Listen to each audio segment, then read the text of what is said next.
Hi, everybody. This is Elenbaas from Nightlight Astrology.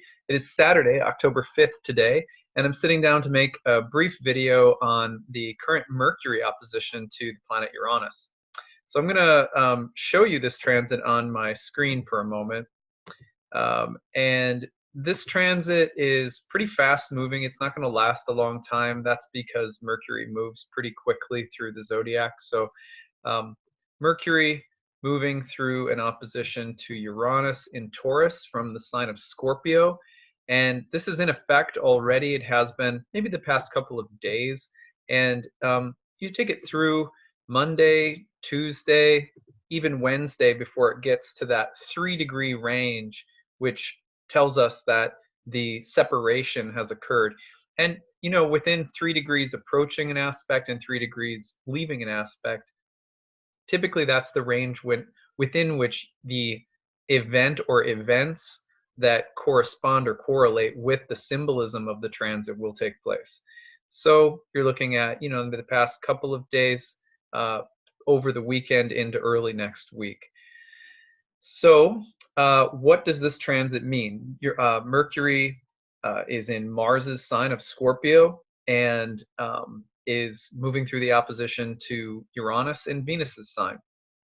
Well, first of all, let's talk just a little bit about Mercury, refresh on what Mercury's symbolism is all about. So Mercury is related to the inquisitive mind, the mind that wants to inquire about things, whether it's what's the price of that item at the store, or you know, when kids are asking questions about, like my daughter's constantly asking, she's at the stage where she's constantly asking why. You know, if I don't remember, it was Louis C.K. or some comedian that, you know, was like, kind of takes it to the nth degree. It's like, you know, well, why is the apple red, Dad? And I'm like, well, because that's the kind of tree that it grew on. Well, why did it grow on that kind of tree? You know, eventually you're like Louis C.K. or like however that joke goes. It's like you're like, nothing can't come from something that can't come from nothing. You see the parent like completely going down the rabbit hole of like trying to explain ultimate reality to your 3-year-old's infinite chain of questions. So at any rate, I always get a kick out of it after like the third why that my daughter asks. I'm always thinking of that. If you guys know what I'm talking about, then this will be funny. If not, then sorry.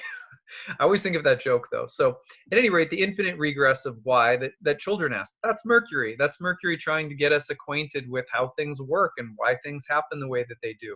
It's the inquisitive mind. It's the interpretive mind. But it also represents the comings and goings of everyday life.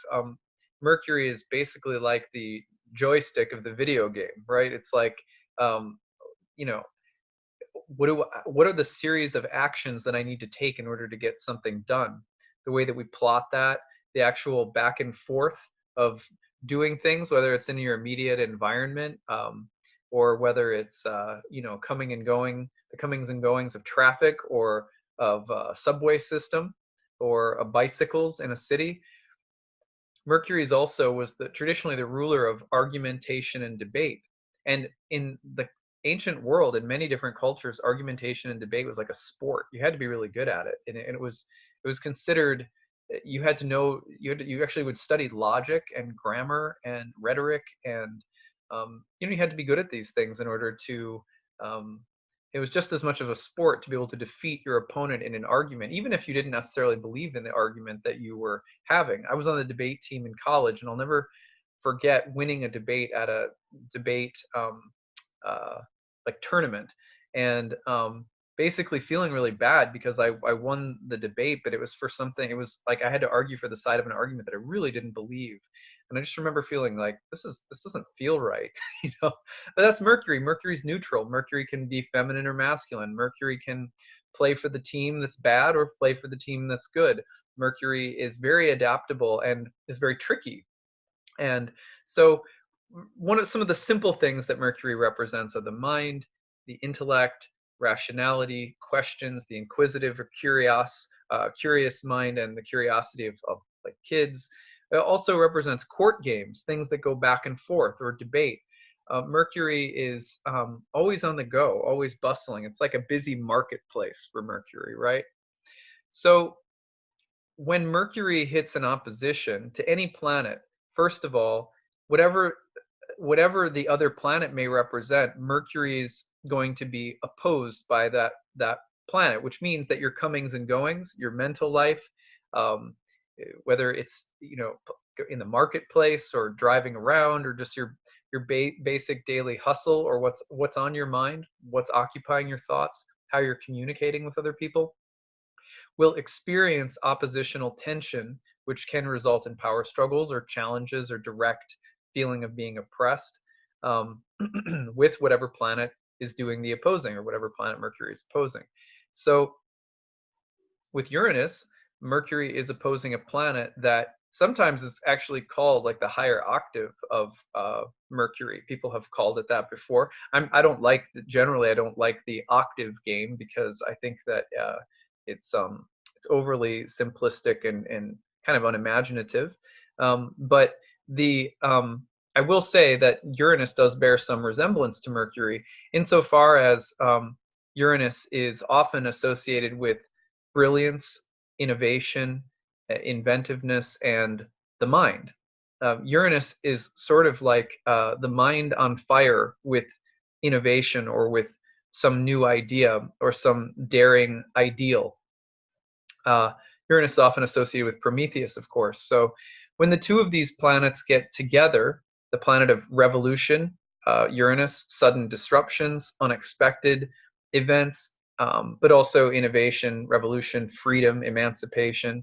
Um, it's an interesting combination. On the positive side, here are some things to look for that could really benefit you, and you might find, exciting and kind of freeing. Intellectual or mental breakthroughs. So when you have that idea or that aha moment that helps you solve a tension or a problem that you're presented with, the breakthrough, the intellectual, the mental, the communicative breakthrough. Sometimes we don't know how to say something. We don't know how to articulate or communicate something. Mercury opposes Uranus, the tension builds really intensely until finally, out with it. There's an outburst of mental communicative clarity, and it's freeing and it's liberating, but it might involve tension. It might involve facing some kind of opposition, intellectually, mentally, communicative, in communication dynamics. So like if you're in the workplace and you're trying to communicate something and there's some resistance to change, or there's some resistance to what you're saying, this moment could be the moment where you kind of finally just get it out. If you ever, like, I'm thinking of my wife and I, and like where you're dancing around something that one of the two of you is like trying to say to the other, and you don't want to hurt anyone's feelings. You don't, and then all of a sudden there's just this moment where you're just like, look, I just really don't like the way you hold your fork. Or like whatever, like whatever the thing is. And all of a sudden it just like comes out. And sometimes it's really trivial, sometimes it's really, really important. Anyway, I've never actually had that happen, just so you know. I think I hold my fork okay. But but um but that moment of truth where you just have to come out with it, and just like sort of be damned if the other person wants to hear it or not. Of course, you got to be careful not to burn bridges. Mercury Uranus oppositions are quite famous for people sort of burning bridges, because there is something that you have to say that's defiant. Some idea that you have to communicate that's different, and but you have to say it, because that oppositional tension just creates the need, this pressure, and then there's just kind of. But you have to be careful, because that unexpected and disruptive quality, while emancipatory, while kind of uh, helpful if you're trying to get some energy freed up, can also be very sort of sudden, disruptive, shocking, and even damaging. You think of the Tower card in the tarot. The lightning is striking the tower, and you're thinking about a Uranian moment. So you be careful, because words that can shock, harm, and hurt are also possible right now. So you have mental and intellectual breakthroughs that are positive, epiphanies, light bulb moments, stream of consciousness, writing, that kind of clairvoyant mental quality. Sometimes it results in not being able to sleep, or a real intense nervous quality that's in the air. And you can see this also in terms of technology that goes on the fritz, like just, you know, whether it's lights flickering or your internet not working, or you know, sometimes there's sudden unexpected disruptions or even damage to technological or you know, electronic equipment. So you want to be careful of that. Similarly, on the downside, the thing you want to watch for that's not so great is in your comings and goings. Like, don't rush around right now in some kind of self-righteous frenzy, because this is the kind of transit where you get an offender bender for it.